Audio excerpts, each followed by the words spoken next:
দর্শক, এবার ডেঙ্গু পরিস্থিতির খবর জানাতে কুমিল্লা থেকে যোগ দিচ্ছেন জাহিদুল ইসলাম। জাহিদ, হাসপাতালে রোগীর চাপ কেমন দেখছেন?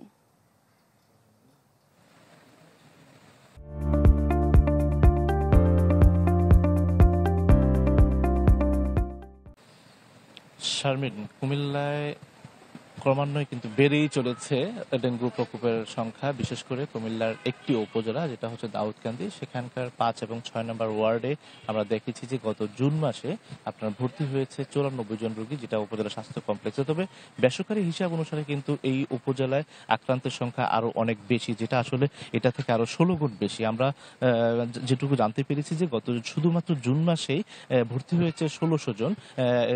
সরকারি হাসপাতাল ছাড়াও বেসরকারি যেসব ক্লিনিক রয়েছে বা হাসপাতাল রয়েছে সেখানে তারা চিকিৎসা নিয়েছেন। তবে এটুকু তথ্য আমাকে গতকাল রাতে নিশ্চিত করেছেন যে আসলে বেসরকারি মালিক হাসপাতাল যারা মালিক রয়েছেন তারা আসলে যথাযথভাবে তথ্য না দেওয়ার কারণে সেই সংখ্যাটা এখন পর্যন্ত আমরা আসলে জানতে পারিনি।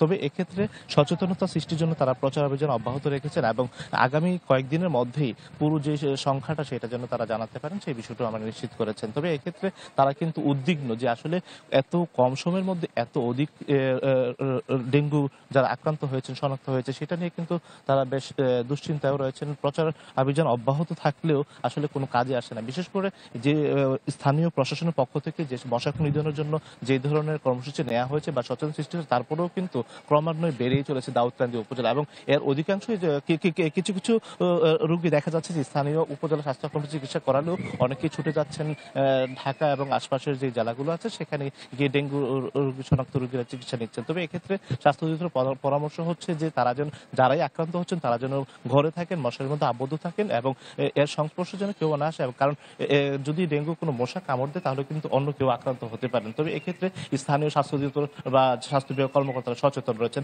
এবং জেলায় যারা রয়েছেন ২১১ জন এখন শনাক্ত হয়েছেন এবং অনেকে সুস্থ হয়ে বাড়িতে ফিরে গেছেন। তো এই হচ্ছে কুমিল্লা থেকে সর্বশেষ। শারমিন।